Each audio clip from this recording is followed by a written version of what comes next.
Bismillahirrahmanirrahim. Assalamualaikum warahmatullahi wabarakatuh. Alhamdulillah wassalatu wassalamu ala Rasulillah wa ala alihi wa sahbihi wa mawalah. Asyhadu an la ilaha illallah wahdahu la syarika lah wa asyhadu anna Muhammadan 'abduhu wa rasuluhu la nabiyya wa la rasula ba'dah. Subhanaka la ilma lana illa ma 'allamtana innaka antal alimul hakim. Allahumma 'allimna ma yanfa'una wanfa'na bima 'allamtana warzuqna 'ilman wa 'amala. ربنا زدنا علما نافعا ورزقا طيبا وعملا متقبلا ولسانا ذاكرا وقلبا خاشعا اللهم إنا نعوذ بك من علم لا ينفع ومن قلب لا يخشع ومن نفس لا تشبع ومن دعوة لا يستجاب لها. إخواني في الدين وأخواتي في الله رحمني ورحمكم الله جميعا. Para jemaah salat maghrib dan juga insyaallah dilanjut nanti dengan salat isya insyaallah, yang semoga dirahmati oleh Allah Subhanahu wa taala. Alhamdulillah, puji syukur senantiasa kita panjatkan kehadirat Allah Subhanahu wa taala atas segala nikmat yang Allah Subhanahu wa taala berikan kepada kita. Di antaranya adalah nikmat Islam, nikmat iman, nikmat kesehatan, nikmat taufik. Allah Subhanahu wa taala mudahkan kita untuk melaksanakan rangkaian ibadah di dalam kehidupan kita ini. Salawat serta salam semoga senantiasa tercurah kepada suri tauladan kita Nabi Muhammad sallallahu alaihi wasallam beserta keluarga beliau, sahabat-sahabat beliau dan seluruh pengikut beliau yang senantiasa istiqamah mengikuti sunnah-sunnah beliau hingga akhir zaman. Muslimin dan muslimat yang semoga dirahmati oleh Allah Subhanahu wa taala.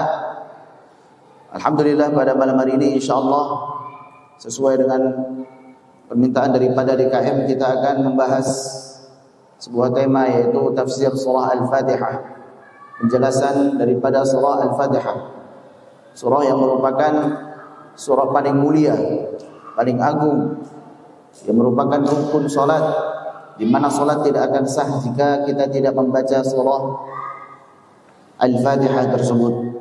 Sehingga sangat penting bagi kita untuk mempelajarinya, baik itu mempelajari membacanya dengan benar, dengan tartil sesuai dengan kaidah ilmu tajwid, maupun mempelajari isi kandungannya sehingga kita mampu untuk mentadaburinya, yang akhirnya akan melahirkan kekhusyuan di dalam salat kita. Maka surah Al-Fatihah ini sangat penting bagi kita untuk mempelajarinya, mengingat beberapa hal yang telah kita sampaikan tadi. Sebelum kita membahas surah Al-Fatihah, ada baiknya kita bacakan terlebih dahulu surah Al-Fatihah tersebut. Saya akan bacakan dan silakan nanti para jamaah untuk mengikuti setelahnya.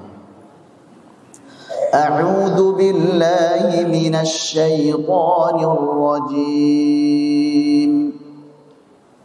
A'udzu billahi minasy syaithanir rajim. Bismillahirrahmanirrahim.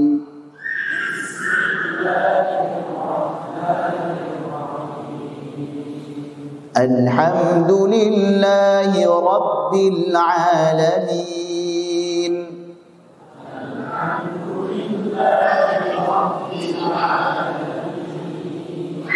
Ar-Rahmanir Rahim.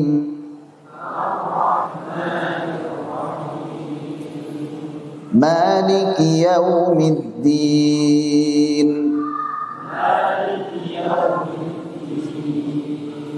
Iyyaka na'budu wa iyyaka nasta'in.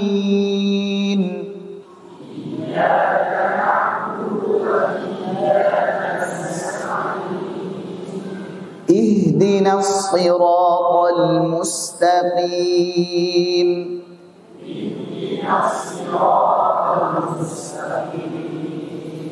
صراط الذين أنعمت عليهم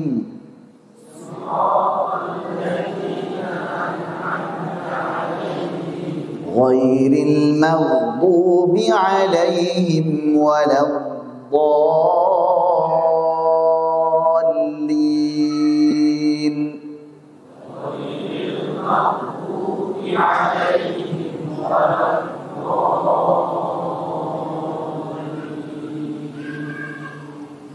Amin.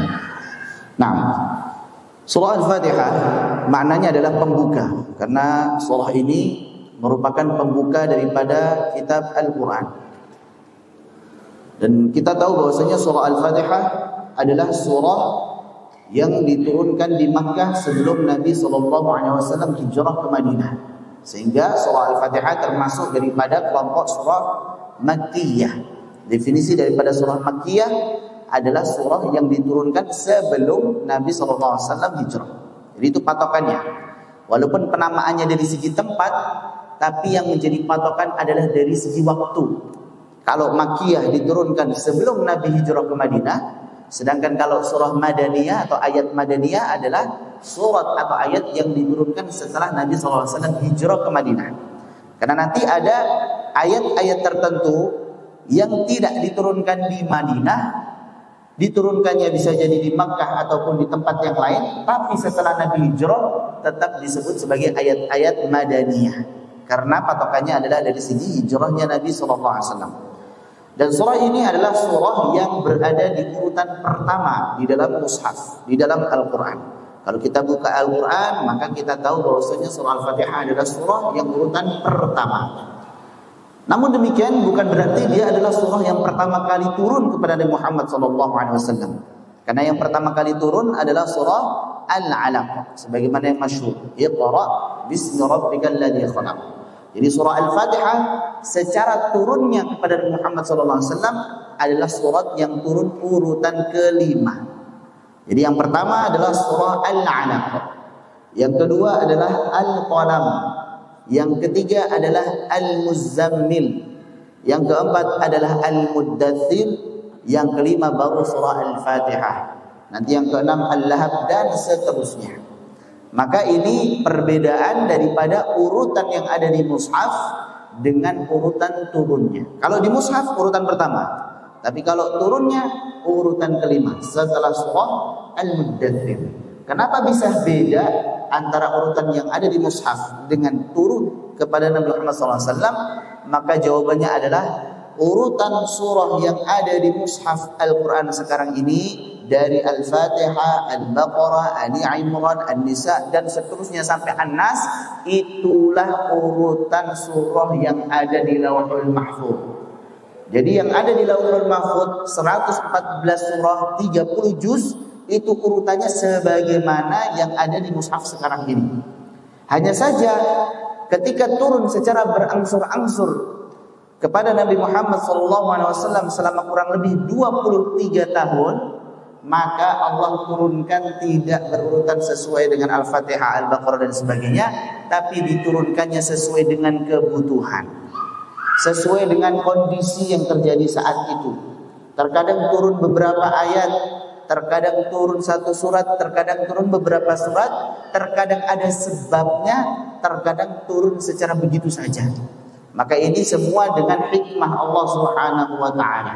Kadang Nabi SAW ditanya oleh kaumnya, mereka bertanya kepadamu tentang Al-Anfal misalkan, mereka bertanya tentang Al-Khamr dan Maisir, mereka bertanya tentang Al-Ahillah misalkan, mereka bertanya tentang ruh, di mana saat itu Nabi SAW belum mengetahui ilmunya, maka Allah bimbing dengan wahyu. Yas'alunaka 'anil anfal, qulil anfalu lillahi war rasul.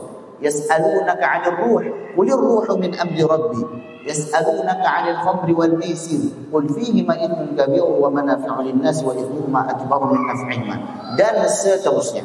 Ada kalanya Nabi SAW sedang bersedih karena dicaci, karena dicela, dicemooh, bahkan diganggu serta disiksa oleh kaumnya. Sahabat-sahabat pun yang lemah juga disiksa oleh orang-orang kafir Quraisy.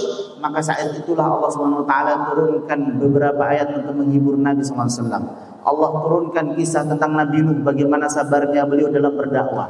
Allah turunkan tentang kisah Nabi yang lainnya agar Nabi SAW sadar bahwasanya bukan hanya engkau saja yang didustakan, yang diganggu, yang ditolak oleh kaumnya, tetapi itulah sunnatullah, ketetapan Allah. Orang yang membawa nubuwah, membawa kenabian dan risalah kerasulan, akan ada yang pro dan akan ada yang kontra. Maka janganlah engkau bersedih. Maka itu akan menguatkan hati Nabi SAW. Itulah kenapa beda antara urutan yang ada di mushaf Al-Quran dengan urutan turunnya. Adapun isi daripada surah Al-Fatihah ini ada 7 ayat. Meskipun 7 ayat di sini ada 2 kelompok para ulama yang berbeda di dalam menganggap 7 ayat tersebut. Dua-duanya menganggap 7 ayat. Tetapi bedanya adalah kelompok yang pertama menganggap bahwasanya basmalah bismillahirrahmanirrahim termasuk surah Al-Fatihah. Sehingga ayat yang pertama bismillahirrahmanirrahim alhamdulillahi rabbil alamin arrahmanir rahim maliki yaumiddin iyyaka na'budu wa iyyaka nasta'in ihdinas siratal mustaqim siratal ladzina an'amta 'alaihim ghairil maghdubi 'alaihim waladdallin. Maka kalau antum lihat di mushaf di Al-Qur'an yang kita pegang sekarang, yang dipakai di Indonesia dan mayoritas negeri kaum muslimin, yaitu riwayat Hafs an Asim. Kalau kita mempelajari ilmu qiraat, maka kita mendapati ayat pertamanya bismillahirrahmanirrahim, baru yang siratal ladzina an'amta 'alaihim ghairil maghdubi 'alaihim waladdallin, itu ayat yang ke-7. Itu jadi satu ayat. Ini versi yang pertama, 7 ayat. Versi yang kedua, para ulama yang berpendapat bahwasanya bismillahirrahmanirrahim bukan bagian daripada Al-Fatihah. Bismillahirrahmanirrahim itu hanyalah awalan ataupun pemisah antara satu surat dengan surat yang lainnya. Dia bukan bagian dari surat tersebut dan juga bukan bagian dari surah Al-Fatihah. Maka ayat pertamanya adalah alhamdulillahi rabbil alamin Ar-Rahmanir Rahim Maliki yaumiddin Iyyaka na'budu wa iyyaka nasta'in Ihdinas siratal mustaqim Siratal ladzina an'amta 'alaihim. Berhenti di situ. Ini akhir ayat yang ke-6. Adapun ghairil maghdubi 'alaihim waladdallin, ini ayat yang ke-7. Maka ini perbedaan dari segi ilmu qiraat, ilmu adul ayat, perhitungan ayat. Kenapa bisa berbeda dalam perhitungan ayat tersebut? Karena ternyata terkadang Nabi SAW sambung antara suratul ladzina an'amta 'alaihim ghairil maghdubi 'alaihim waladdallin. Terkadang Nabi SAW berhenti di suratul ladzina an'amta 'alaihim. Jadi tidak perlu kita bingung dan memperdebatkannya, karena memang terkadang Nabi SAW pun saat sholat mengeraskan basmalahnya, terkadang juga melirihkan basmalahnya. Sehingga ada versi yang ini biasa kita sebut dengan ikhtilaf tanawwu, perbedaan yang variatif, yang itu semuanya diamalkan oleh Nabi SAW. Adapun jumlah katanya, kalau dihitung daripada alhamdulillahirabbil alamin, maka jumlahnya ada 25 kata. Yang pertama alhamdulillahi rabbil alamin arrahmani arrahim maliki yaumi ad-din iyyaka na'budu wa iyyaka nasta'in ihdina as-sirata al-mustaqim sirata alladzina an'amta 'alaihim ghairi al-maghdubi 'alaihim wala ad-dallin. 25 kata. Lalu dihitungnya daripada alhamdulillahirabbil alamin. Adapun total hurufnya ada 113 huruf. Maka Masya Allah, bayangkan kalau kita membaca surah Al-Fatihah dari alhamdulillahirabbil alamin saja, 113 huruf dikalikan 10, itu pahalanya sudah 1130. Sudah banyak pahala yang kita dapat kalau baca Al-Fatihah saja. Padahal kalau kita renungi tadi baca Al-Fatihah berapa jam? Ada 1 jam? Nggak nyampe. Setengah jam pun nggak nyampe. 5 menit nggak nyampe. Hanya 1 menit, bahkan kadang nggak nyampe. Maka itu sudah menjadi pahala yang besar selama kita ikhlas untuk Allah dan juga mengikuti cara bacanya Nabi SAW. Tidak sembarangan bacanya, semaunya sendiri. Yang panjang dipendekkan, yang pendek dipanjangkan, yang hurufnya harusnya A dibaca A, yang harusnya O dibaca K, misalkan tidak. Tapi ada tuntunannya dan itu dipelajari di ilmu tajwid. Karena baca Al-Quran juga ibadah. Ibadah itu diterima kalau ikhlas dan sesuai yang diajarkan oleh Nabi SAW. Maka jangan sampai antum-antum bosan apalagi tidak mau belajar tajwid. Nah, namanya ibadah. Sebagaimana kita sholat semangat ikhlas untuk Allah saja. Kemudian kita sholat sallu kama ra'aitumuni usolli. Sholatlah sebagaimana kalian melihat saya sholat, kata Nabi SAW. Nabi SAW sudah wafat sekarang. maka kita mengetahui bagaimana sholatnya Nabi dengan mempelajari fikih, dengan mempelajari hadis Nabi SAW. Maka kita mengetahui cara baca Al-Qurannya Nabi juga dengan belajar dengan guru kita. Yang guru kita tersebut belajar dari gurunya lagi. Yang gurunya tadi belajar dari gurunya lagi sampai kepada tabi'in, sampai kepada sahabat, sampai kepada Rasulullah SAW. Sehingga dapat dipertanggungjawabkan bacaan yang kita baca. Baik. Kemudian keutamaan daripada surah Al-Fatihah. Yang pertama, keutamaan daripada surah Al-Fatihah, dia adalah rukun salat, di mana salat tidak akan sah jika tidak membaca Al-Fatihah. Jadi wajib hukumnya membaca surah Al-Fatihah di dalam salat kita, di setiap rakaatnya. Dari sahabat Abu Hurairah radhiyallahu anhu, Nabi sallallahu alaihi wasallam bersabda, "La salata liman lam yaqra' bi Fatihatil Kitab." Tidak sah salat seseorang yang tidak membaca surah Al-Fatihah. Hadis yang diriwayatkan oleh Imam Bukhari dan juga Muslim. Jadi tadi dari sahabat Ubadah bin Samit. Jadi yang pertama tadi dari sahabat Ubadah bin Samit, Nabi SAW bersabda, "La salata liman lam yaqra' bi Fatihatil Kitab." Tidak sah salat seseorang yang tidak membaca surah Al-Fatihah.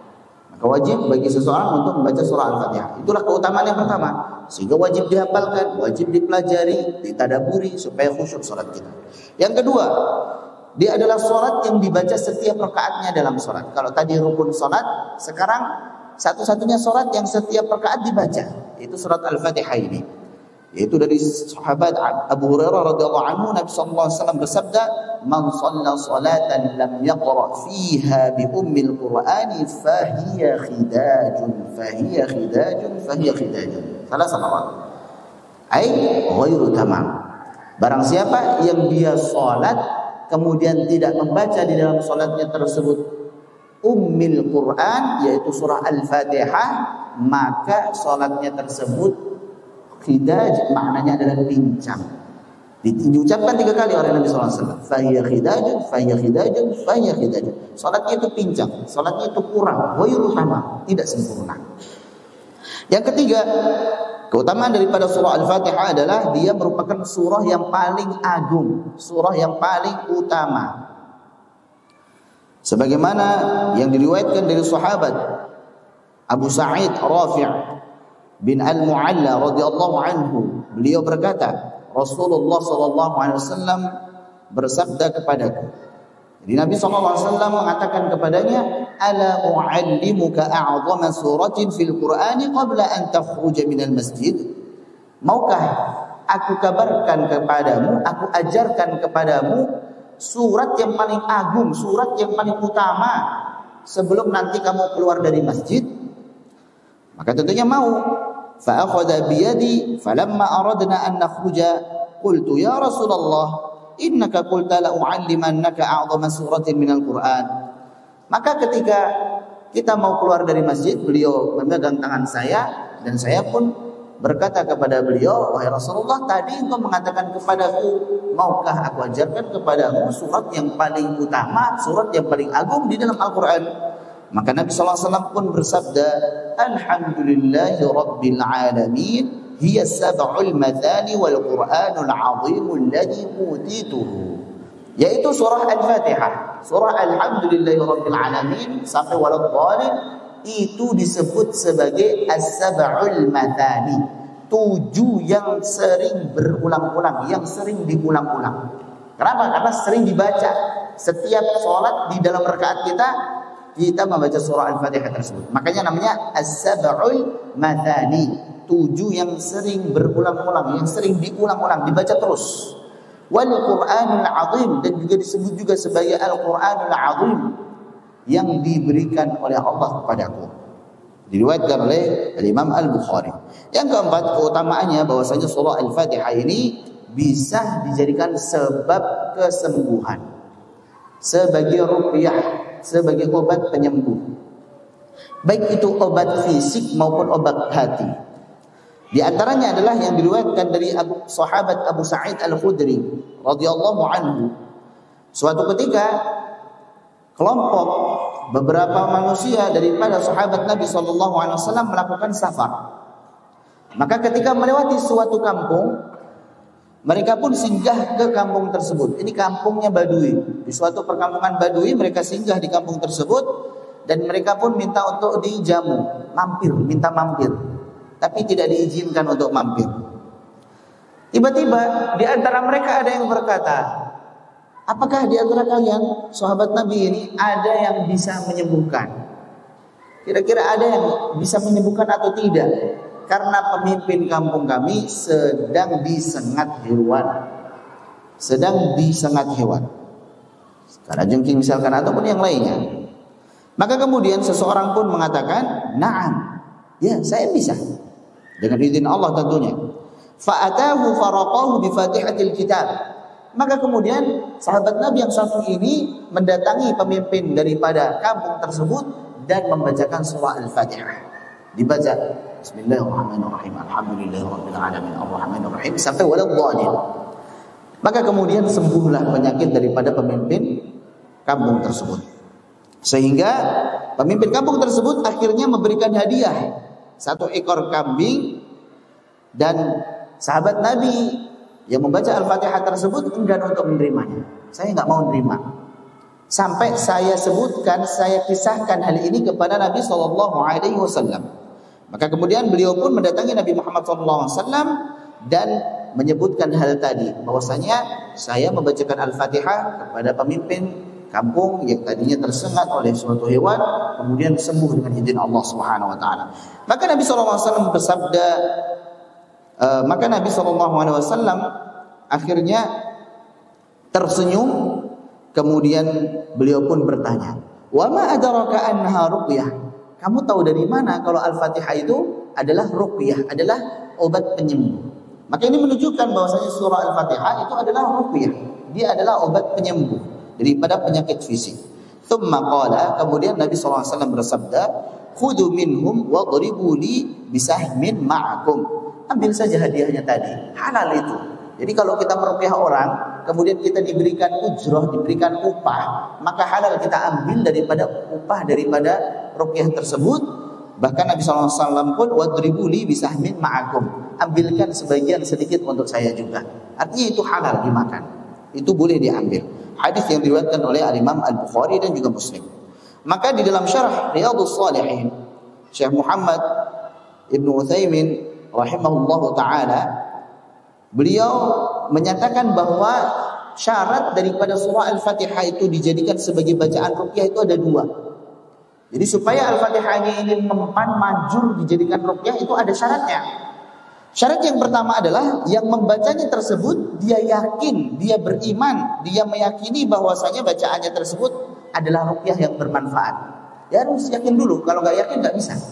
Maka harus yakin dulu bahwasanya ini Al-Quran seluruhnya adalah syifa, khususnya surah Al-Fatihah adalah syifa. Kemudian yang kedua, yang dibacakannya pun, yang sedang sakitnya pun juga mengimani kalau ruqyah dengan Al-Fatihah itu bermanfaat, bisa menyembuhkan dengan izin Allah. Jadi itu 2 syaratnya, baik yang membaca maupun yang sedang sakit yang dibacakan harus sama-sama meyakini bahwasanya surah Al-Fatihah ini biiznillah bisa menyembuhkan penyakit. Kaum muslimin yang semoga dirahmati oleh Allah Subhanahu wa taala. Berikutnya, penamaan dari surah Al-Fatihah ini. Kita sering mendengar surah Al-Fatihah saja. Walaupun tadi kita juga sudah menyebutkan ada beberapa nama yang mungkin asing dan baru kita dengar. Tapi yang paling masyhur nama surah ini surah Al-Fatihah. Surah pembuka. Kenapa? Karena Al-Quran dibuka dengan surah ini. Selain itu namanya juga Fatihatul Kitab, juga Fatihatul Quran, sama maknanya. Pembuka Alkitab, pembuka Al-Quran. Itu sebagaimana hadis Nabi SAW tadi, la salata liman lam yaqra' bi Fatihatil Kitab. Tidak sah salat seseorang yang tidak membaca surah Al-Fatihah. Yang kedua, namanya adalah Ummul Kitab atau Ummul Quran. Induknya Alkitab atau induknya Al-Quran. Ini sebagaimana sabda Nabi Muhammad SAW yang sudah kita sebutkan pula, man shalla salatan lam yaqra fiha bi ummil Quran fahiya khidajun fahiya khidajun fahiya khidajun. Jadi Ummul Quran, induknya Al-Quran. Kenapa disebut induknya Al-Quran? Karena surah-surah yang lain seolah-olah menjelaskan daripada Al-Fatihah tersebut. Jadi dia adalah induk. Jadi surah-surah yang lainnya menjelaskan apa yang ada pada surah Al-Fatihah tersebut. Yang ketiga, surah Al-Fatihah juga dinamakan dengan surah As-Salah. Namanya surah As-Salah. Kenapa? Karena tidak sah sholat seseorang kalau tidak membaca surah Al-Fatihah. Makanya namanya As-Salah. Dan ini sebagaimana sabda Nabi Muhammad SAW, beliau meriwayatkan firman Allah Subhanahu wa taala, berarti ini hadits qudsi. Hadits qudsi. Jadi Nabi SAW bersabda, Allah Subhanahu wa taala berfirman, "Qasamtu sholata baini wa baina 'abdi nisfain." Saya membagi salat, yaitu surah Al-Fatihah, antara aku dan hambaku menjadi dua bagian, setengah-setengah. Untuk aku setengah, untuk hamba-hambaku setengah. Bagaimana itu maksudnya? Fa idza qala al-'abdu alhamdulillahi rabbil alamin, qala Allahu hamadani 'abdi. Tatkala hambaku membaca alhamdulillahi rabbil alamin, maka Allah berfirman, hamidani 'abdi. Hambaku telah memujiku. Karena alhamdulillah maknanya adalah segala puji hanya bagi Allah Subhanahu wa taala, Rabb semesta alam. Wa idza qala 'abdi Ar-Rahmanir Rahim, qala Allah athna 'alayya 'abdi. Jika hambaku membaca Ar-Rahmanir Rahim, maka Allah berfirman, athna 'alayya 'abdi. Sama, athna yuthni artinya memuji. Hambaku telah memujiku. Fa idza qala maliki yaumiddin, maliki yaumiddin maknanya adalah penguasa atau raja di hari pembalasan. Maka Allah pun berfirman, majjadani 'abdi, hambaku telah menyanjungku. Sama, memujiku juga. Jadi ini tiga ini adalah untukku. Maksudnya pujian alhamdulillahirabbil alamin, seorang hamba memuji Allah Subhanahu wa taala. Ar-Rahmanir Rahim, yang Maha Pengasih lagi Maha Penyayang. Seorang hamba memuji Allah. Maliki yaumiddin, penguasa, raja pada hari pembalasan. Ini adalah pujian seorang hamba untuk Allah Subhanahu wa taala. Selanjutnya, fa idza qala iyyaka na'budu wa iyyaka nasta'in, qala hadza baini wa baina 'abdi wa li 'abdi ma sa'al. Ketika seorang hamba tersebut membaca iyyaka na'budu wa iyyaka nasta'in, hanya kepadamu ya Allah kami menyembah dan hanya kepadamu pula kami meminta pertolongan, maka Allah pun berfirman, ini antara aku dan hambaku. Dan untuk hambaku apa yang dia minta. Ketika seorang hamba mengikrarkan bahwasanya ya Allah hanya kepadamu saja saya menyembah, saya tidak menyembah yang lainnya, dan hanya kepadamu pula saya meminta pertolongan, kami meminta pertolongan. Nah, ketika meminta pertolongan apa yang mau diminta, maka wali 'abdi masa'an. Untuk hambaku apa yang dia minta. Fa idza qala ihdinas siratal mustaqim, siratal ladzina an'amta 'alaihim ghairil maghdubi 'alaihim waladdallin, qala hadza li 'abdi wa li 'abdi masa'an. Ketika membaca ihdinas siratal mustaqim, ya Allah tunjukilah untuk kami jalan yang lurus. Siratal ladzina an'amta 'alaihim, yaitu jalan yang engkau berikan kepada orang-orang yang telah engkau berikan nikmat untuk mereka. Ghairil maghdubi 'alaihim waladdallin, bukan jalannya orang-orang yang dimurkai dan juga orang-orang yang sesat. Maka ini untuk hamba, Allah beri hambanya tersebut sesuai yang dia minta. Maka ini dari hadis yang panjang ini menjelaskan bahwasanya di antara nama surah Al-Fatihah adalah As-Salah. Yang keempat, As-Sab'ul Mathani, 7 yang diulang-ulang. Sudah kita sebutkan tadi. Yang kelima, Al-Quranul Azim, Al-Quran Al-Azim. Itu juga nama lain daripada surah Al-Fatihah. Sebagaimana sabda Nabi SAW tadi, yaitu hiya as-sab'ul mathani wal Quranul Azim alladhi utituhu. Yaitu surah Al-Fatihah tersebut disebut sebagai As-Sab'ul Mathani, 7 yang berulang-ulang, dan juga Al-Quran Al-Azim yang telah Allah berikan kepadamu. Dan juga di surah Al-Hijr ayat ke-87 Allah berfirman, وَلَقَدْ آتَيْنَاكَ سَبْعًا مِنَ الْمَثَانِي وَالْقُرْآنِ الْعَظِيمِ. Dan sungguh telah kami berikan kepadamu wahai Nabi Muhammad SAW 7 yang sering diulang-ulang yaitu Al-Fatihah wal Quran al-Azim dan Quran al-Azim. Yang keenam disebut juga dengan surah Ar-Ruqyah.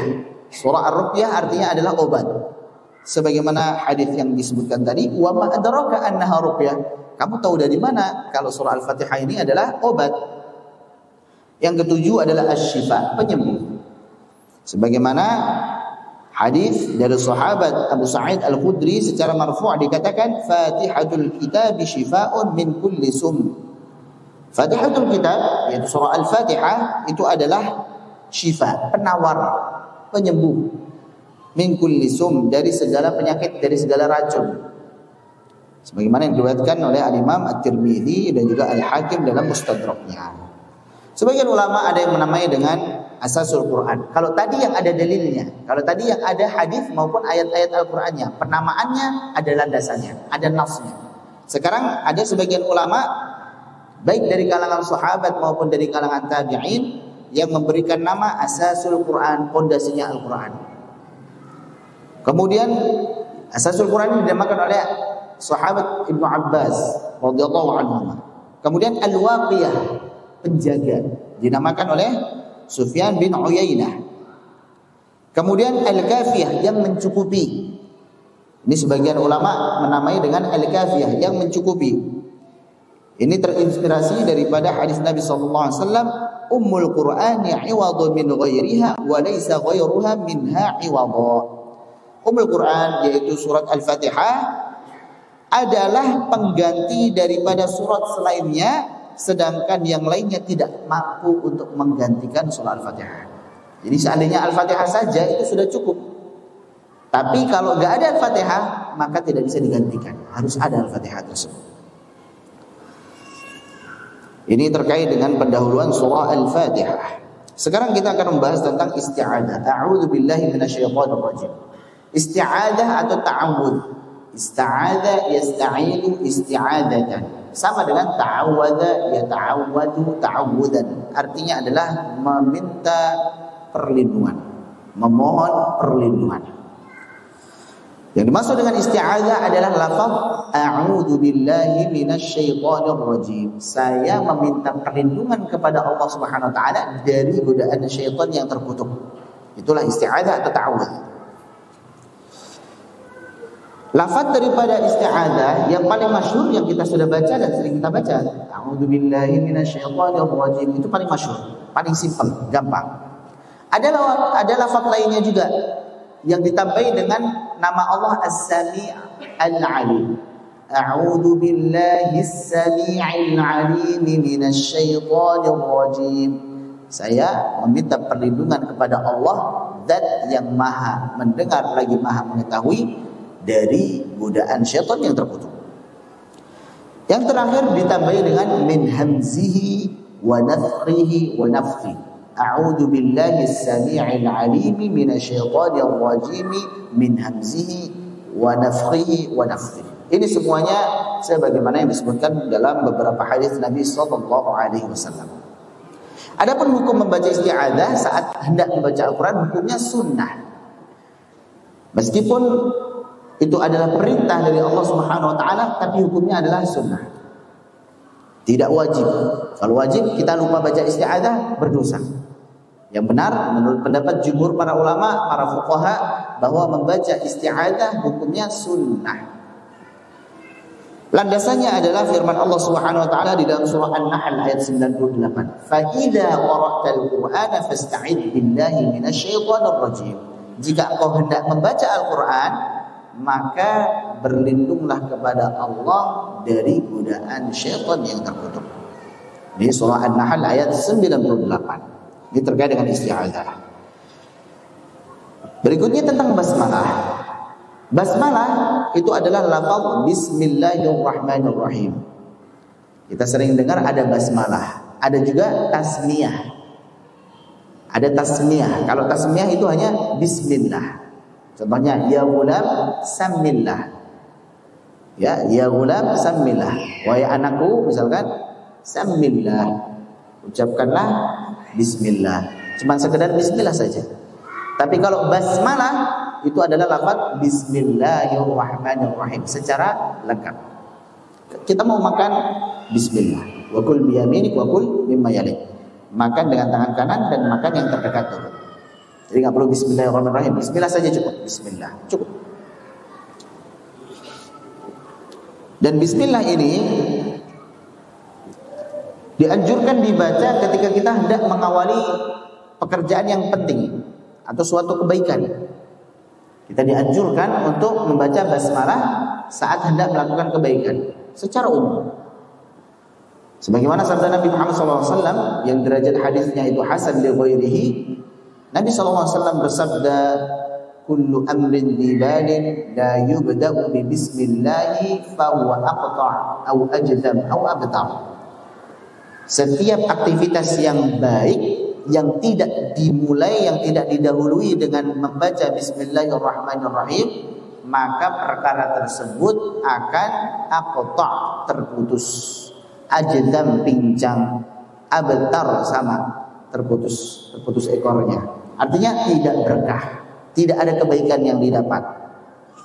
Maka ini secara umum kalau kita ingin melakukan kebaikan, kita ucapkan basmalah terlebih dahulu. Tapi kalau melakukan maksiat nggak perlu. Misalkan ada orang mau nyuri, Bismillah, semoga nggak ketahuan, nggak bisa. Ini menempatkan suatu kebaikan untuk suatu keburukan, nggak boleh.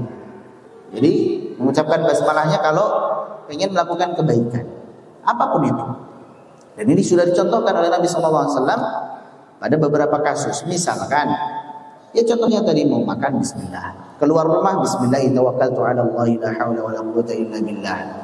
Kemudian saat menulis surat kepada para pemimpin suatu negeri, min Muhammadin Rasulullah ila adibir, itu sebelum itu maka Bismillahirrahmanirrahim, min Muhammadin Rasulullah ila adibir. Nah ini contoh.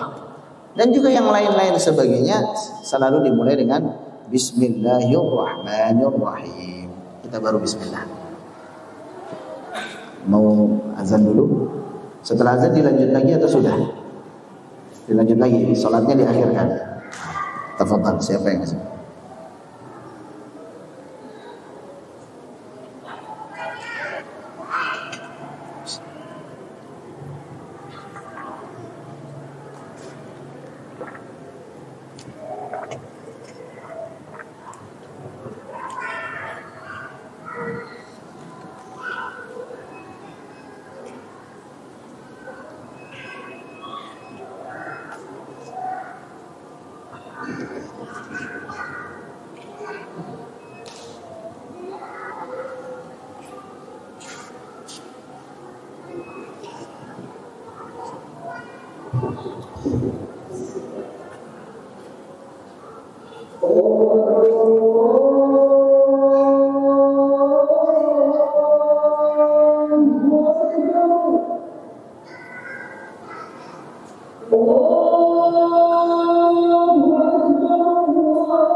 Bismillahirrahmanirrahim. Assalamualaikum warahmatullahi wabarakatuh. Alhamdulillah wassalatu wassalamu ala Rasulillah ma ba'du. Sekarang kita lanjut pada pembahasan basmalah. Di basmalah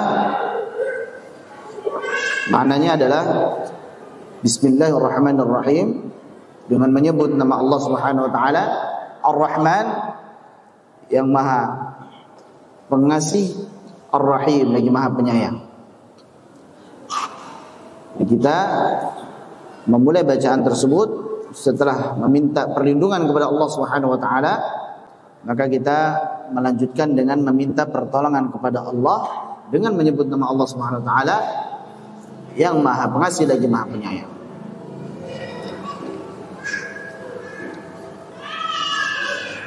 Nah, pada kata Ar-Rahman dan Ar-Rahim, Ar-Rahman dan Ar-Rahim ini adalah dua nama Allah Subhanahu wa taala yang mengandung sifat rahmat, kasih sayang. Bedanya untuk Ar-Rahman, dia dari wazan fa'lan, yang berarti sigha mubalaghah, yang berarti bahwasanya kasih sayang dari Allah Subhanahu wa taala itu sangatlah luas. Wa rahmati wasi'at kulla syai', kata Allah Subhanahu wa taala. Rabbana wasi'ta kulla syai'in rahmatan wa 'ilma. Ini menunjukkan bahwasanya kasih sayang dari Allah Subhanahu wa taala itu luas, maha luas. Yang Allah Subhanahu wa taala berikan rahmatnya tersebut kepada seluruh hambanya. Tidak peduli mau yang beriman, yang tidak beriman, semuanya diberi. Makanya tidak heran di dunia orang-orang kafir, orang-orang yang tidak beriman terkadang mendapatkan sesuatu yang lebih banyak daripada orang-orang yang beriman. Ya, rumahnya banyak, hartanya banyak, kendaraannya mewah, dan lain sebagainya. Tapi itu semuanya hanya di dunia saja. Ini merupakan sifat rahmat yang terkandung pada kata Ar-Rahman, pada nama Allah Subhanahu wa taala Ar-Rahman, di mana rahmatnya tersebut meliputi seluruh hambanya. Hanya saja di akhirat maka orang-orang yang tidak beriman tidak mendapatkan apa-apa. Maka yuridul hayatad dunya wa zinataha wa fi ilaihim a'malahum fiha wa hum fiha la yukhasun. Ulaika alladziina laysa lahum fil akhirati illa an-nar wa habita ma sana'u fiha wa batilun ma kanu ya'malun. Barang siapa yang dia menghendaki, yang menginginkan keindahan dunia, maka Allah Subhanahu wa taala beri dia secara penuh. Bahkan tidak dikurangi sama sekali. Tapi itu di dunia saja. Adapun selanjutnya di akhirat, ulaika alladziina laysa lahum fil akhirati illa an-nar. Di akhirat tidak mendapatkan sesuatu kecuali neraka saja. Wa habita ma sana'u fiha, batal semuanya. Sebaik apapun di dunia, dia rajin memberi, dia baik kepada sesamanya, tidak diterima semuanya. Karena dia tidak beriman kepada Allah Subhanahu wa taala. Wa batilun ma kanu ya'malun. Semuanya itu batal. Maka itu adalah sifat rahmat yang terkandung pada nama Ar-Rahman. Kemudian Ar-Rahim ini khusus untuk orang-orang yang beriman. Kalau di dunia Allah berikan nikmat Islam, nikmat iman, nikmat ketenangan hati, seperti kita bermajelis ilmu seperti ini, membaca Al-Quran, mendengarkan firman Allah, mendengarkan sabda Nabi SAW, itu sebuah nikmat. Dan itu kasih sayang dari Allah Subhanahu wa taala, ketenangan hati, ketentraman jiwa. Itu sebuah nikmat. Yang ini diberikan hanya kepada orang-orang yang beriman saja. Sedangkan di akhirat dia akan mendapatkan balasan, yaitu surga. Maka Allah berfirman, wa kana bil mu'minina rahima. Allah itu rahim kepada orang-orang yang beriman. Jadi bukan wa kana bil mu'minina rahmana, tapi rahima, karena ini khusus untuk orang-orang yang beriman. Alhamdulillahirabbil alamin. Ayat berikutnya, alhamdu, segala puji. Ada alif lam di situ. Alif lam di sini namanya alif lam lil istighraq. Alif lam yang menunjukkan keseluruhan, segala puji. Segala puji. Lillahi, lamnya di sini lil ikhtisas, khusus hanya bagi Allah Subhanahu wa taala. Jadi segala puji hanya bagi Allah Subhanahu wa taala. Adapun alhamdu itu sendiri, hamida yahmadu, itu artinya adalah pujian yang disertai dengan kecintaan terhadap yang dipuji. Kenapa dia dipuji? Karena sempurna pada zatnya, sempurna pada sifatnya, dan sempurna pada perbuatan-perbuatannya. Jadi ketika kita ucapkan alhamdulillahirabbil alamin, kita sedang memuji Allah Subhanahu wa taala, maka harus kita yakini bahwasanya yang kita puji ini adalah Allah, zat yang maha sempurna dalam zatnya, dalam sifatnya, dan perbuatan-perbuatannya, dan kita cintai Allah Subhanahu wa taala tersebut. Jadi sekaligus mengajarkan kepada kita bahwasanya ketika memuji Allah bukan hanya dengan lisan saja, tapi dengan perasaan cinta kepadanya. Kalau dalam bahasa Arab itu ada hamida yahmadu, ada madaha yamdahu. Artinya sama-sama memuji, tapi penggunaannya beda. Kalau hamida yahmadu hamdan, alhamdu, itu memuji tapi disertai dengan rasa kecintaan, seperti kita memuji Allah tadi. Tapi kalau madaha yamdahu, misalkan amdahu aduwi, misalkan saya memuji musuh saya, artinya saya mengakui kehebatannya dia. Hebat sekali dia ya, mantap sekali gitu. Tapi tidak mesti saya cinta dengan dia, tidak. Saya hanya mengakui kehebatannya saja. Ini namanya apa? Al-madahu. Sama-sama memuji tapi beda penggunaannya. Adapun perbedaan antara alhamdu dan asyukru, kita mengenal ada kata syukur, berterima kasih. Bahkan kita memuji itu adalah di antara bentuk kita berterima kasih. Ketika kita diberikan sesuatu oleh seseorang, kemudian kita ucapkan syukron, kemudian kita memuji, Masya Allah antum baik sekali dan sebagainya, itu bentuk terima kasih kita, bentuk syukur kita. Sama ketika kita ucapkan alhamdulillah, kita memuji Allah Subhanahu wa taala, itu adalah di antara bentuk rasa syukur kita. Kita memuji Allah dengan lisan kita, tapi keduanya memiliki perbedaan.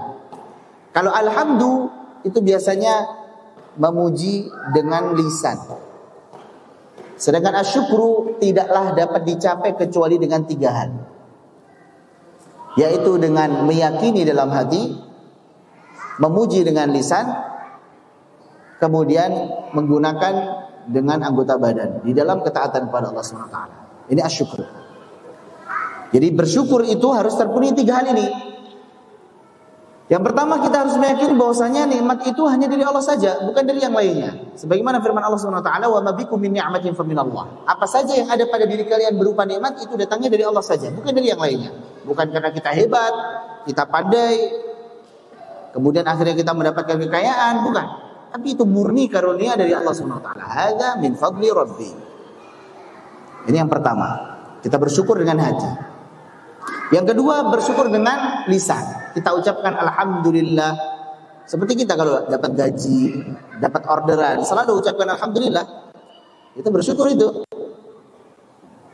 Tapi betapa banyak kaum muslimin muslimat yang mendapatkan nikmat kemudian dia ucapkan alhamdulillah, tapi masih saja Allah berfirman, wa qalilun min ibadiyasy syakur. Hanya sedikit saja hamba-hambaku yang bersyukur. Kenapa? Karena syukur tidak cukup dengan lisan saja. Ayat itu secara lengkapnya adalah i'malu ala Dawud syukra. Beramallah wahai pengikut, wahai keluarga Dawud. Kenapa harus beramal? Kenapa harus beribadah? Kenapa harus berbuat baik? Syukra, sebagai bentuk rasa syukur. Jadi syukur yang sebenarnya adalah yang kita gunakan kenikmatannya tersebut dalam rangka ketaatan kepada Allah Subhanahu wa taala. Wa qalilun min ibadiyas syakur, dan hanya sedikit saja hamba-hambaku yang bersyukur dengan cara ini, yaitu dengan cara berbuat taat kepada Allah SWT. Segala nikmat yang Allah berikan kepada kita gunakan untuk berbuat taat, bukan malah untuk memaksiati, mendurhakai Allah Subhanahu wa taala. Ini antara alhamdu dan asyukur. Bedanya seperti itu. Lillahi rabbil alamin. Ar-rabbu. Rabb itu maknanya dari kata rabba yurabbi tarbiyah, artinya memelihara, mengatur. Yang mencakup al-khaliq, pencipta, al-malik, pemilik, ar-raziq, pemberi rizki, al-mudabbir, pengatur. Di mana Allah adalah yang menciptakan kita, yang memiliki kita, bahkan Allah lah pemilik seluruh yang ada di langit dan di bumi. Semuanya milik Allah. Inna lillahi wa inna ilaihi raji'un. Wa lillahi ma fis samawati wa ma fil ardh. Sehingga karena Allah sudah menciptakan kita, Allah lah pemilik kita, Allah juga yang ngasih kita rezeki, dan Allah yang sudah ngatur kita sesuai dengan Al-Quran, sesuai dengan sunnah Nabi SAW, maka tidak berhak bagi kita untuk protes terhadap aturan Allah Subhanahu wa taala. Sudah diciptakan, sudah dikasih rezeki, masih protes. Tidak pantas bagi kita untuk protes dengan aturan Allah Subhanahu wa taala. Rabbil alamin. Bukan hanya kita manusia saja, Allah adalah Rabb semesta alam. Al-alamin dengan huruf ain itu adalah semesta alam. Setiap sesuatu, segala sesuatu selain Allah itu namanya al-alam. Semuanya, mau benda hidup, mau benda mati, mau makhluk hidup maksudnya, mau benda mati, semuanya itu al-alam, al-alamin. Nah, kalau dalam tajwid jangan sampai dibaca al-alamin. Kalau al-alamin orang-orang yang sakit, alam pakai hamzah, itu orang-orang yang sakit, yang betul al-alamin. Baik, ini ayat yang pertama. Jadi saat kita membaca Allahu Akbar dan baca doa iftitah, kemudian kita bismillahirrahmanirrahim, alhamdulillahirabbil alamin, maka harus ada di dalam diri kita bahwasanya kita ini hamba yang sudah Allah Subhanahu wa taala berikan banyak sekali kenikmatan. Maka adalah kita senantiasa bersyukur pada Allah dan memujinya. Hanya saja ketika kita mengucapkan alhamdulillah, itu bukan saat kita mendapatkan kenikmatan dari Allah saja. Beda kalau syukur saat mendapatkan kenikmatan, kita bersyukur, kita berterima kasih. Kalau dapat musibah kita bersabar. Jadi kalau dapat kebaikan syukur, kalau dapat musibah sabar. Beda dengan kita memuji Allah. Mau lagi dapat musibah, mau dapat nikmat, kebaikan, tetap kita ucapkan alhamdulillah. Alhamdulillah ala kulli hal. Segala puji bagi Allah dalam setiap kondisi. Mau kita lagi susah, mau lagi senang, kita tetap memuji Allah Subhanahu wa taala. Ayat berikutnya, Ar-Rahmanir Rahim, sudah kita jelaskan bahwasanya tadi Ar-Rahman nama Allah yang mengandung sifat rahmat yang secara umum kepada seluruh makhluknya, baik itu yang mukmin maupun yang kafir. Ar-Rahim khusus untuk orang-orang yang beriman. Malik Yaumiddin. Malik itu artinya adalah pemilik, penguasa. Orang yang memiliki sesuatu maka dia berhak untuk melakukan apapun yang dia mau. Ini HP saya, terserah mau saya apain. Nah, ini benda saya, terserah mau saya apain. Nah, Allah itu pemilik, Allah itu pengatur, Allah itu penguasa di hari pembalasan. Sehingga mau apapun terserah Allah, orang Allah yang menjadi penguasa saat itu. Dalam qiraat, kata Malik bisa dibaca dengan panjang atau dengan pendek. Walaupun itu harus dengan riwayat.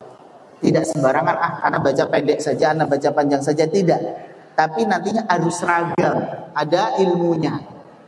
Kalau dibaca panjang Malik artinya pemilik, penguasa. Kalau dengan pendek Malik artinya raja. Ini lagi-lagi ikhtilaf tanawu'. Dua-duanya benar, mutawatir, dua-duanya dari Allah Subhanahu wa taala yang diturunkan kepada Muhammad lewat perantara malaikat Jibril. Jadi kalau diartikan sebagai penguasa di hari pembalasan, maka Allah lah penguasa satu-satunya. Diartikan sebagai raja di hari pembalasan, maka tidak ada raja lagi pada hari pembalasan tersebut. Bahkan Allah Subhanahu wa taala berfirman, "Ana Malik, aina al-muluk?" Saya satu-satunya raja. Mana raja-raja di dunia dulu? Mana? Tidak ada yang berani menampakkan diri, karena semua atribut kerajaan sudah tidak ada. Semua Allah bangkitkan dalam kondisi telanjang, dalam kondisi pemberhitan, tidak membawa apapun, tidak ada bedanya antara raja dan juga hamba sahaya, tidak ada. maka Allah lah satu-satunya raja di raja di hari pembalasan tersebut. Dan disebutkan Maliki Yaumiddin secara khusus, padahal Allah itu ya penguasa seluruh makhluknya, Allah itu raja seluruh makhluknya, dan juga makhluk itu mau itu yang bernyawa, mau itu waktu, itu semuanya makhluk Allah Subhanahu wa taala. Tapi disebutkan secara khusus ini memberikan pelajaran kepada kita agar kita berhati-hati, harus kita beriman kepada hari akhir. Sehingga tumbuh di dalam keyakinan kita bahwasanya kita ini hidup, kemudian nanti mati akan dibangkitkan kembali dan akan diminta pertanggungjawaban terkait dengan apa yang kita lakukan di dunia. Faman ya'mal mithqala dzarratin khairan yara wa man ya'mal mithqala dzarratin syarran yara.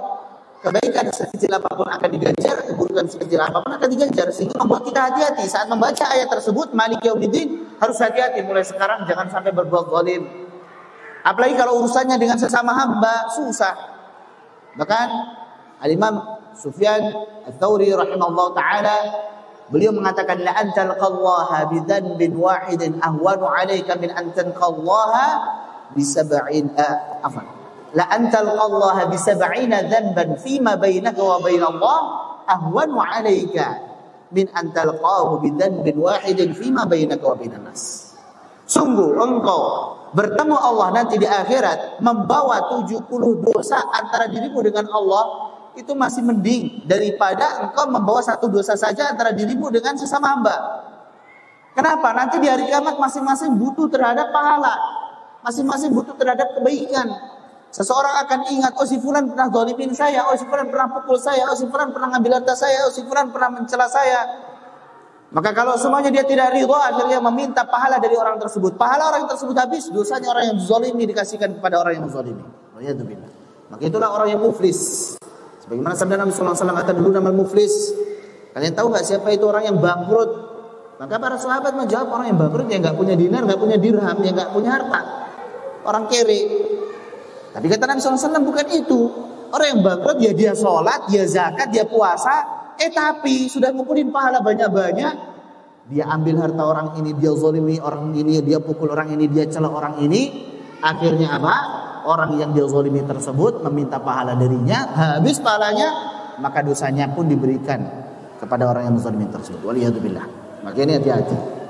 Inilah kenapa kita di surah-surah Makkiyah, surah-surah awal turun kepada Nabi Muhammad SAW selalu menanamkan keimanan kepada hari akhirat agar kita jangan lupa terhadap tujuan hidup kita ini, kembali lagi kepada Allah SWT. Iyyaka na'budu wa iyyaka nasta'in. Iyyaka, hanya kepadamu, na'budu, kami menyembah, kami beribadah. Ini asalnya adalah na'buduka, kami beribadah kepadamu ya Allah. Kita menyembah Allah SWT. Tapi kemudian zomirnya, kata gantikannya tadi, munya tadi dimajukan, muqaddam. Yang ini faedahnya adalah lil hasr walil ikhtisas. Untuk pembatasan, pengkhususan, hanya padamu ya Allah kami beribadah. Ini berarti ikrar kita. Kalau setiap hari baca iyyaka na'budu, jangan sampai kita menyembah selain daripada Allah Subhanahu wa taala. Ini sudah ikrar kita. Beribadah hanya kepada Allah Subhanahu wa taala saja. Wa ma umiru illa liya'budullaha. Tidaklah mereka itu diperintahkan melainkan hanya menyembah kepada Allah saja. Mukhlishina lahuddin, saat menyembah Allah, saat beribadah harus ikhlas. Dan beribadahnya sesuai dengan yang diperintahkan saja, yang enggak diperintahkan enggak usah dilakukan. Simple. Jadi ikhlas dan sesuai dengan yang diperintahkan, sesuai dengan yang diajarkan. Hunafa, lurus, tidak melenceng kepada syirikan yang besar maupun yang kecil. Maka tidak menyekutukan Allah di dalam peribadahan kita, mau syirik besar maupun syirik kecil. Iyyaka na'budu wa iyyaka nasta'in, dan hanya kepadamu pula kami meminta pertolongan. Pada dua kata ini, pada dua kalimat ini, iyyaka na'budu wa iyyaka nasta'in, kenapa kok didahulukan ibadah dulu? Supaya kita ingat terhadap kewajiban kita terlebih dahulu sebelum kita menuntut hak pada Allah Subhanahu wa taala. Jangan rajinnya minta ini, minta itu, minta itu, tapi kalau sholat malas, kalau puasa nggak pernah, tapi kalau zakat ogah-ogahan, suruh sedekah nggak mau, tapi minta ini, minta itu rajin. Ini didahulukan. Ya kena abudu, beribadah dulu, jangan lupa kewajiban dulu, baru menuntut hak dalam segala hal. Jangan semangat dalam menuntut hak saja tanpa bersemangat di dalam menjalankan kewajiban. Dan juga dalam kalimat yang dua ini terkandung faedah. Kalau kita renungi iyyaka na'budu, maka ini akan menghilangkan sifat riya, sum'ah dan sebagainya. Karena sudah berikrar, ya Allah saya menyembahnya kepadamu, cuma mengharapkan wajahmu saja, mengharapkan ridhamu saja. Saya tidak peduli mau orang itu nanti mencela saya, mau orang itu memuji saya tidak peduli. Tidak akan terpengaruh dengan pujian mereka, tidak akan terpengaruh dengan celaan mereka. Sudah ikhlas. Tidak butuh untuk dilihat, tidak butuh untuk didengar, tidak butuh dengan penilaian makhluk. Sudah, yang penting ridhamu ya Allah. Wa iyyaka nasta'in ini menghilangkan sifat ujub. Bahwa kita bisa sholat, kita bisa ngaji, kita bisa beribadah yang lainnya itu semuanya karena pertolongan Allah. Bukan karena kita hebat. Maka kita tidak berbangga diri, oh itu si fulan maksiat terus, kita ini rajin sholat, kita rajin ibadah. Maka bisa begitu. Hilang rasa ujub kita. Karena tidaklah kita bisa sholat dan lain sebagainya kecuali karena memang Allah berikan kemudahan, pertolongan di dalam beribadah tersebut. Ihdinas siratal mustaqim. Ya Allah, tunjukilah kami jalan yang lurus. Apakah artinya kita sedang tersesat? Kita sedang menyimpang? Bisa jadi. Nah, ini memiliki tidak mana. Kalau memang kita sedang menyimpang atau sedang tersesat, ya Allah, balikan lagi saya kepada jalan yang lurus. Ini yang pertama. Kalau sudah ada di atas jalan yang lurus, ya Allah, istiqomahkanlah saya di atas jalan yang lurus tersebut. Semoga istiqomah terus di atas kebaikan, rajin sholat, rajin ngaji, rajin puasa, rajin zakat dan sebagainya. Istiqomah sampai nanti meninggal. Kalau sudah istiqomah juga, ya Allah, berikanlah kemudahan untuk berbuat kebaikan yang lainnya selain yang sudah saya lakukan. Ini maknanya tiga. Ihdinas siratal mustaqim. Ya Allah, tunjukilah saya jalan yang lurus. Bisa jadi kita menyimpang supaya dibalikan lagi ke jalan yang lurus, atau sudah di atas jalan yang lurus supaya ditetapkan, diistiqomahkan, dimantapkan di atas jalan tersebut, atau sudah istiqomah supaya dimudahkan untuk melakukan kebaikan-kebaikan yang lain yang belum kita lakukan. Siratal ladzina an'amta 'alaihim. Jalan yang lurus itu seperti apa? Yaitu jalan yang engkau berikan kepada orang yang engkau berikan nikmat kepada mereka. Siapa itu? Sebagaimana firman Allah Subhanahu wa taala, "Wa may yuti'illaha war rasula", dan barang siapa yang taat kepada Allah dan Rasul, fa ulaika ma'al ladzina an'ama Allahu 'alaihim, maka mereka nanti dikumpulkan bersama orang-orang yang Allah berikan nikmat kepada mereka. Siapa itu? Minan nabiyyina wasiddiqina wasyuhada'i wassalihin wa hasuna ulaika rafiqa. Yaitu para nabi. Siapa di antara kita yang tidak mau dikumpulkan bersama para nabi? Wasiddiqin, dan orang-orang siddiq, orang-orang yang jujur, membenarkan. Setiap ada kebaikan, setiap ada kebenaran, kita benarkan tersebut, kita pegang erat tersebut, kita amalkan. Wasyuhada, dan orang-orang yang dia mati syahid, berjihad di jalan Allah kemudian mati syahid. Wassalihin, dan orang-orang yang saleh. Maka itulah jalan yang Allah Subhanahu wa taala ridhoi, yaitu jalannya para nabi, jalannya para siddiqin, jalannya para syuhada, dan jalannya para salihin. Ghairil maghdubi 'alaihim waladdallin, bukan jalannya orang-orang yang dimurkai.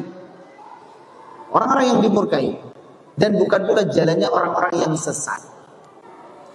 Para ulama mereka ketika menafsirkan orang-orang yang dimurkai maksudnya adalah orang-orang Yahudi.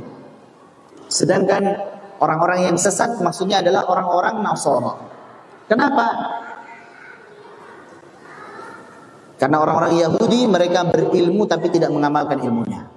Sedangkan orang Nasara mereka rajin beribadah tapi tanpa ilmu. Tapi kenapa dalam ayat ini tidak disebutkan ghairil yahudi wan nasara, tapi ghairil maghdubi 'alaihim waladdallin? Secara umum, al-ibratu bi'umumil lafz. Ibrahnya adalah umumnya lafaz. Di sini disebutkan secara umum karena bisa jadi kita masuk di dalam hal tersebut. Jangan sampai kita berilmu tapi tidak amalkan ilmunya, atau jangan sampai kita semangat beribadah tapi tanpa ilmu. Kalau sudah punya ilmu, maka harus rajin dalam mengamalkan ilmunya tersebut. Jangan seperti orang-orang Yahudi, sehingga tidak dimurkai oleh Allah SWT. Kalau belum punya ilmunya, jangan nekat untuk melakukan ibadah. Yang penting baik, sudah. Harus tahu landasannya dulu.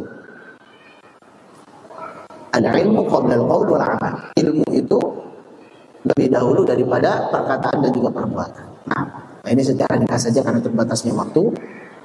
Dan kalau kita renungi lagi, surat Al-Fatihah selesai, kemudian surah Al-Baqarah. Alif Lam Mim, dzalikal kitabu la raiba fi hudan lil muttaqin. Masya Allah, ada munasabah, ada korelasi, ada benang merah yang indah, yang menghubungkan satu surat dengan surat berikutnya, satu ayat dengan satu ayat berikutnya. Selalu akan ada tanasub, ada korelasi, selalu terhubung dengan indah dari awal sampai akhir. Ketika kita meminta hidayah, kita minta petunjuk kepada Allah. Seperti apa sih hidayah itu maksudnya? Ya ini dalikal kitabul la raiba fi, ya Al-Qur'an itu hidayahnya. Hudan lil muttaqin, petunjuk bagi orang-orang yang bertakwa. Jadi kalau pengen dapat hidayah, dapat petunjuk, ya pelajari Al-Qur'an. Demikian, semoga bermanfaat. Mohon maaf jika ada kesalahan dalam penyampaian atau mungkin terlalu panjang.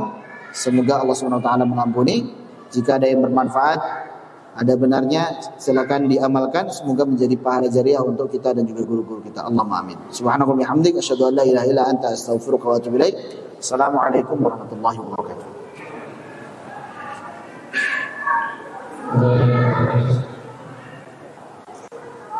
Hukum membaca hasilnya bagi makmum apabila merukuk atau ketika sholat berhari.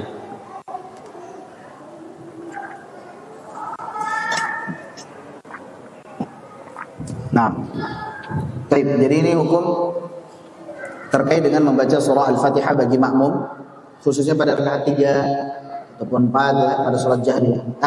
Pada rakaat pertama dan kedua maksudnya. Pada rakaat pertama yang kedua, di mana imam membaca surah Al-Fatihah tersebut. Memang ada dua pendapat di kalangan para ulama. Yang pertama, tetap wajib baca Al-Fatihah. Sebagaimana hadis yang sebenarnya kita sebutkan tadi dari Abu Hurairah radhiyallahu anhu. Ya. Man shalla salatan lam yaqra fiha bi ummil Qur'an fa huwa khidaj fa hiya khidaj ay ghairu tamam. Kemudian ditanya oleh sahabat yang lainnya, bagaimana kalau kami menjadi makmum? Maka iqra li nafsika, baca untuk dirimu sendiri. Artinya ketika imam membaca Al-Fatihah, maka sebagai makmum juga membaca Al-Fatihah juga. Ini pendapat pertama. Dan ini ikhtilaf dalam hal fikih. Kita bisa mengambil salah satunya. Pendapat yang kedua mengatakan bahwasanya bacaan imam adalah bacaan makmum. Sehingga kalau imam sudah baca, imam nggak perlu baca. Sehingga kalau imam baca, makmum nggak perlu baca. Dan ini juga berlandaskan firman Allah Subhanahu wa taala, "Wa idza quri'al Qur'anu fastami'u lahu wa ansitu la'allakum turhamun." Kalau Al-Qur'an itu dibaca, maka ansitu fastami'u lahu, dengarkan dengan seksama, wa ansitu, dan diam. Jangan ada aktivitas, jangan baca juga. La'allakum turhamun, semoga kalian mendapatkan rahmat. Artinya di sini memang ada dua pendapat para ulama. Yang satu mengatakan kalau Al-Fatihah, kalau imam baca Al-Fatihah kita juga baca Al-Fatihah. Yang satu lagi mengatakan kalau imam baca Al-Fatihah kita tidak perlu membaca Al-Fatihah. Wallahu a'lam bishawab. Solusinya, seorang imam hendaklah dia kasih jarak dulu. Setelah ghairil maghdubi 'alaihim waladdallin, amin, kasih jeda dulu. Sebelum lanjut surat berikutnya, kasih jeda dulu, ngasih kesempatan bagi makmum yang mau baca Al-Fatihah. Jadi kasih jeda dulu. Ini solusinya, sebagaimana yang disampaikan oleh guru kami. Wallahu a'lam bishawab.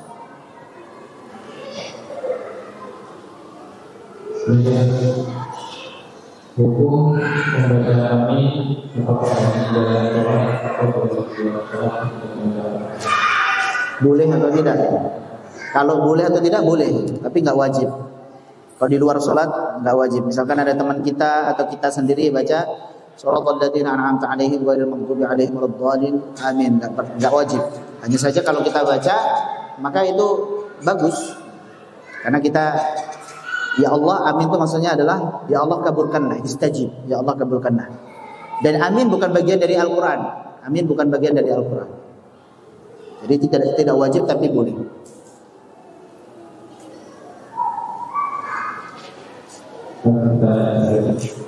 Ketika membaca ayat surah Al-Fatihah amin dari Al-Quran berarti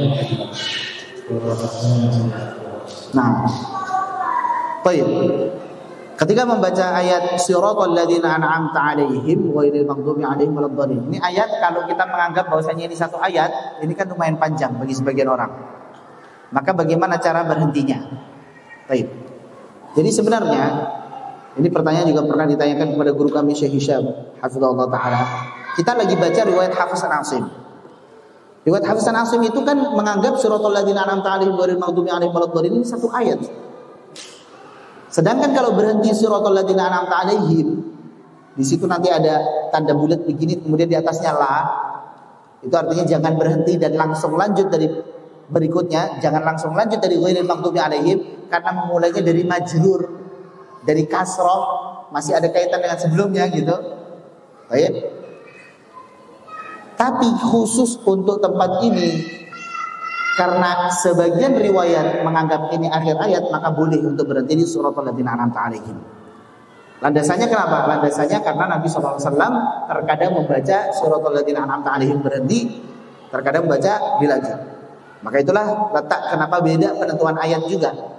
Ya, kalau antum lihat di mushaf di Al-Quran kok ada tanda begini, kayak angka 5 begini, atau hati tapi kebalik, itu menunjukkan bahwa dalam riwayat lain ini adalah akhir ayat, gitu maksudnya. Jadi itu bobot ya, menunjukkan bahwasanya dalam riwayat yang lain tempat ini akhir ayat.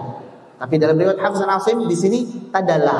La itu maksudnya jangan berhenti, bukan jangan berhenti 100%, bukan. Maksudnya jangan berhenti dan langsung lanjut dari kata berikutnya. Karena ini wakafnya wakaf hasan gitu. Wakaf hasan itu kalau di tengah ayat kita boleh berhenti tapi ngulang dari sebelumnya. Jangan langsung dari setelahnya. Contoh misalkan, illal ladzina amanu wa 'amilus shalihati wa tawasaw bil haqq. Baik, boleh berhenti di situ karena enggak kuat nafasnya. Tapi jangan langsung wa tawasaw bis sabr, jangan. Karena ini wawu ataf dan ini belum selesai nih. Maka ulangin dari sebelumnya. Wa tawasaw bil haqqi wa tawasaw bis sabr. Ini kalau memang dalam semua riwayat ini satu ayat. Tapi kalau di Al-Fatihah tadi, itu kan riwayat yang lain nganggapnya 2 ayat, riwayat lain nganggapnya 1 ayat. Kalau lebih detailnya lagi dalam ilmu bahasa Arab, siratal ladzina an'amta 'alaihim, kemudian ada ghairil maghdubi 'alaihim. Ini namanya apa? Istitsna. Istitsna itu ada yang muttasil, ada yang munqati'. Ada yang bersambung, ada yang terputus. Walaupun mungkin ini antum agak pusing, tapi barangkali ada yang paham. Istitsna, pengecualian, itu ada yang bersambung, ada yang terputus. Kalau yang bersambung itu adalah bagian dari mustatsna minhu. Jadi mustatsnanya bagian dari mustatsna minhu. Contoh misalkan, semua santri hadir di masjid kecuali Ahmad. Ahmad ini bagian dari santri. Maka Ahmad namanya mustatsna, santri namanya mustatsna minhu. Kecuali itu namanya istitsna. Baik. Jadi semua santri hadir kecuali Ahmad. Ahmad bagian dari santri. Tapi kalau semua malaikat sujud kecuali iblis. Iblis malaikat bukan? Bukan. Fasajadu illa iblis. Maka ini namanya istitsnanya munqati'. Iblis bukan bagian dari malaikat. Mustatsna bukan bagian dari mustatsna minhu. Maka kita boleh berhenti sebelum istitsna. Fasajadu illa iblis aba wastakbara wa kana minal kafirin. Maka di sini siratal ladzina an'amta 'alaihim ghairil maghdubi 'alaihim waladdallin, ini bukan. Ini orang yang dimurkai dan orang yang sesat bukan bagian daripada sirat. Bukan pula bagian daripada orang yang diberikan nikmat. Maka ini terputus, istitsnanya terputus. Mungkin agak bikin bingung, tapi seperti itu jawabannya. Jadi kalau wakaf boleh nggak di situ? Boleh. Jadi nggak perlu memberatkan diri, misalkan atau benar-benar tarik nafas sampai mau habis gitu. Siratal ladzina an'amta 'alaihim ghairil maghdubi 'alaihim waladdallin. Nggak kuat misalnya, nggak perlu. Atau kalau memang mentok-mentok antum pengen, anak kayaknya belum resep kalau berhenti di situ langsung lanjut dari ghairil maghdubi 'alaihim. Ya udah kalau gitu siratal ladzina an'amta 'alaihim ghairil maghdubi 'alaihim. Baru ulang lagi. Ghairil maghdubi 'alaihim waladdallin. Begitu juga boleh. Jelas ya? Jadi ada 3 cara. Antum boleh lanjut semuanya kalau memang kuat napasnya. Antum boleh putus siratal ladzina an'amta 'alaihim langsung lanjut dari maghdubi 'alaihim. Ini cara kedua. Cara yang ketiga, antum berhenti di ghairil maghdubi 'alaihim baru ulangin lagi. Ghairil maghdubi 'alaihim waladdallin. Cukup insyaallah. Baik. Ya, tadi kita sudah tutup. Sekali lagi ana ucapkan subhanakallahumma wa bihamdika asyhadu an la ilaha illa anta astaghfiruka wa atubu ilaik. Assalamualaikum warahmatullahi wabarakatuh.